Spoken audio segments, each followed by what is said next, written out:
ओम नमो भगवते वासुदेवाय नमः। श्रीमद् भगवत गीता में भगवान कहते हैं, दैवी संपद विमोक्षाय आसुरी निबंधाय, अर्थात दैवी गुण मुक्ति की ओर ले जाते हैं और आसुरी गुण बंधन की ओर। लेकिन प्रश्न है, क्या आज की दुनिया में जो डार्क साइकोलॉजी कहा जाता है, क्या वह वही आसुरी प्रवृत्ति है? क्या डार्क साइकोलॉजी खतरनाक है?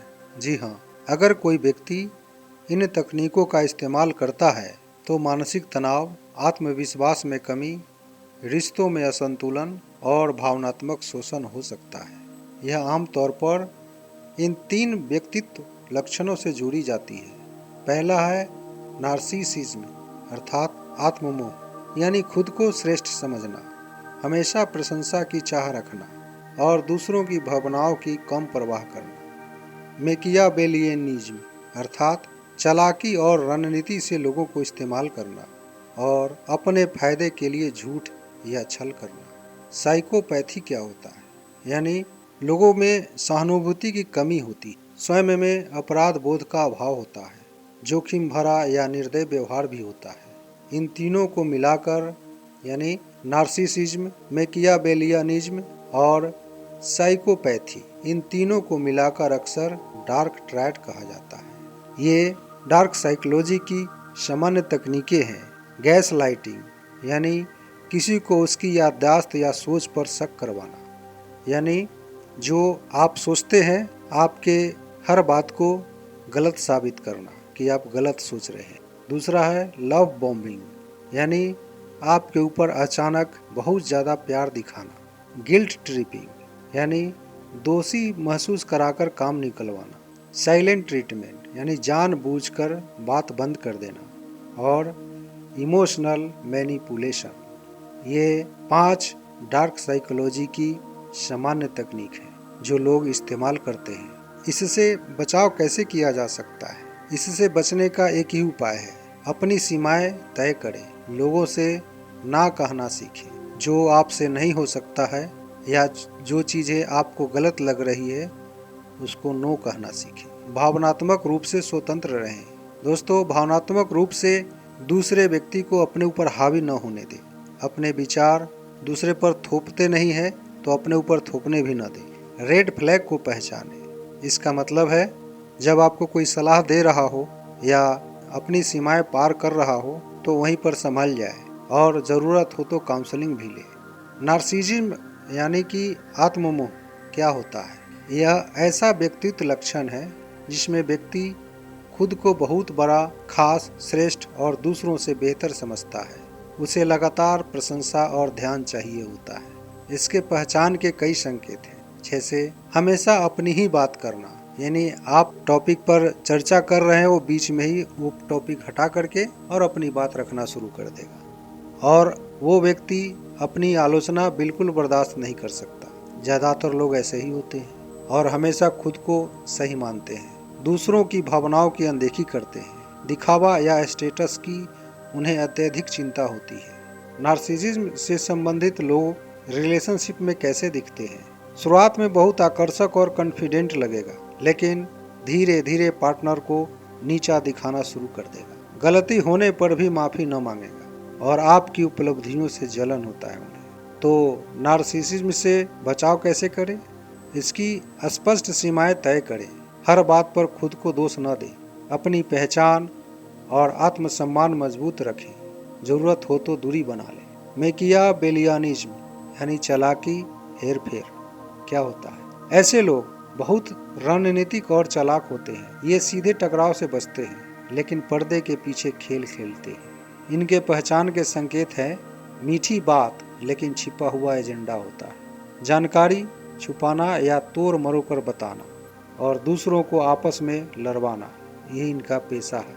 और जब तक आपके साथ होंगे जब तक उन्हें फायदा मिलता रहे। ये रिलेशनशिप में कैसे दिखते हैं? आपको भावनात्मक रूप से कंफ्यूज रखते हैं, कभी बहुत पास, कभी बहुत दूर। आपकी कमजोरी को अपने फायदे के लिए इस्तेमाल करना इन्हें अच्छी तरह आता है। इस प्रकार के लोगों से बचाव कैसे करें?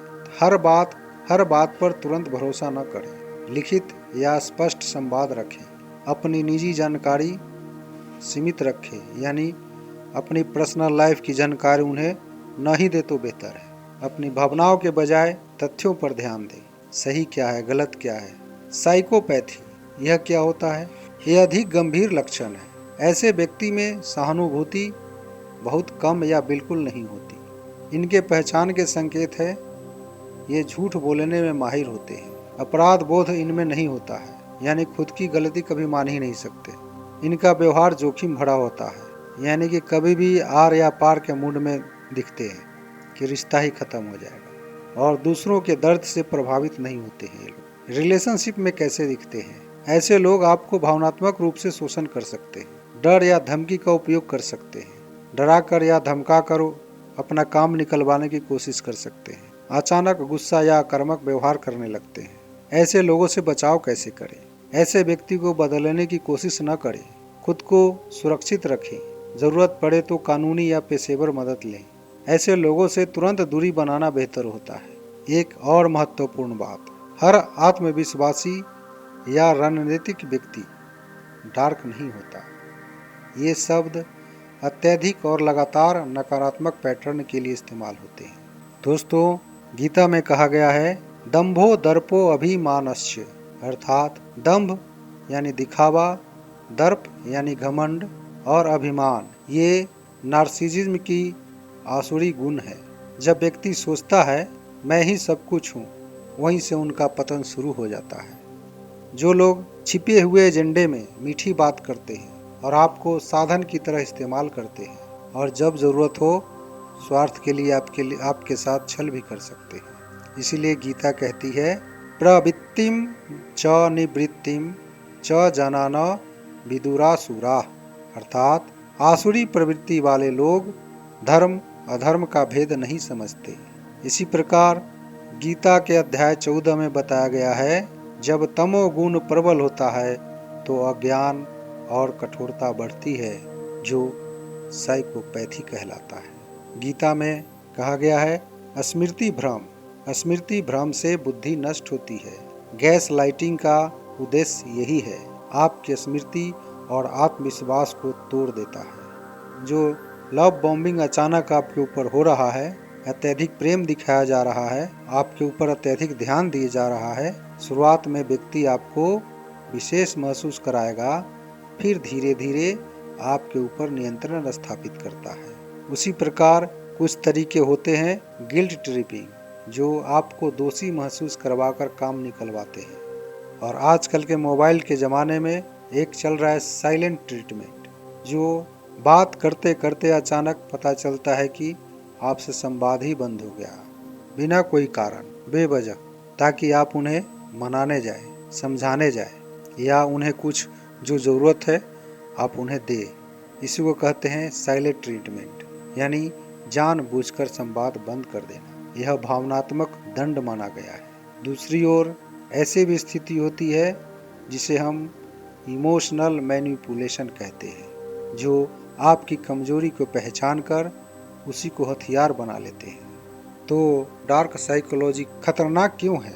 क्योंकि ये तीनों मिल करके और ये सारे पांचों तकनीक इस्तेमाल करके लोग आपके आत्मविश्वास को गिराता है और आपकी निर्णय क्षमता कमजोर होती जाती है। धीरे धीरे व्यक्ति अपनी पहचान खो देता है, क्योंकि उसके अंदर आध्यात्मिक ऊर्जा की कमी होती है। इसलिए गीता कहती है, अहंकारम बलम दर्प कामम क्रोधम च संश्रिताः, अर्थात अहंकार और क्रोध में फंसा व्यक्ति अपने और दूसरों के पतन का कारण बनता है। इसका बचाव कैसे करें? हमने ऊपर कुछ लाइनें कहा था। बाउंड्री तय करें, ना कहना सीखें, भावनात्मक स्वतंत्रता बनाए रखें, अपने रेड फ्लैग को पहचानें और आध्यात्मिक अभ्यास करें। आइए थोड़ा इन पांचों को विस्तार से थोड़ा समझते हैं। बाउंड्रीज तय करें। बाउंड्रीज क्या होता है? एक सीमाएं, लिमिटेशन, जहां आप दूसरे की तरफ बढ़ते हैं और वहीं आपको पता चल जाएगा कि हम ये गलत करने जा रहे हैं या सही है, तो आप उससे आगे नहीं बढ़ पाएंगे। ठीक उसी प्रकार दूसरा सामने वाला व्यक्ति अगर कुछ बोलता है, आपके सीमा के अंदर प्रवेश कर रहा हो, यानी आपके पर्सनल लाइफ में अतिक्रमण कर रहा हो तो तुरंत रोके। ऐसी स्थिति में ना कहना सीखे। हर दया धर्म नहीं होती, अधर्म को स्वीकार करना भी अधर्म है। इसीलिए भावनात्मक रूप से स्वतंत्रता होनी चाहिए। आपकी खुशी किसी एक व्यक्ति पर निर्भर नहीं होनी चाहिए। इसीलिए अपने रेड फ्लैग को पहचानें। रेड फ्लैग कैसे होते हैं, कैसे पहचानेंगे? आपको पता चल जाता है कि व्यक्ति बार बार झूठ बोल रहा है, हमेशा खुद को ही सही बताता है और आपको बेवजह दोषी ठहराता है, आपको अन्य दोस्तों से दूर करने की कोशिश करता है। इसीलिए ऐसी स्थिति में आप अपना आध्यात्मिक अभ्यास कीजिए, ध्यान कीजिए, जप कीजिए, स्वाध्याय कीजिए और जिसकी ज़रूरत हो, आपको लगता है, उनकी सेवा कीजिए। जब भीतर सत्व गुण बढ़ता है तो आप मैनिपुलेशन से कम प्रभावित होते हैं। दोस्तों, डार्क साइकोलॉजी कोई बाहरी राक्षस नहीं है। यह मन की वह अवस्था है जहां अहंकार ईश्वर से बड़ा हो जाता है। गीता सिखाती है हर व्यक्ति में दैवी और आसुरी दोनों प्रवृत्तियां होती है। प्रश्न यह नहीं कि दूसरा व्यक्ति कैसा है, प्रश्न यह है कि मैं किस गुण को पोषित कर रहा हूँ। क्या मैं प्रेम से जी रहा हूँ या नियंत्रण से? क्या मैं सेवा कर रहा हूँ या उपयोग हो रहा हूँ? अंत में दैवी संपद विमोक्षाय आसुरी निबंधाय। आपका चयन ही आपका भविष्य है। जय श्री कृष्णा, जय श्री कृष्णा।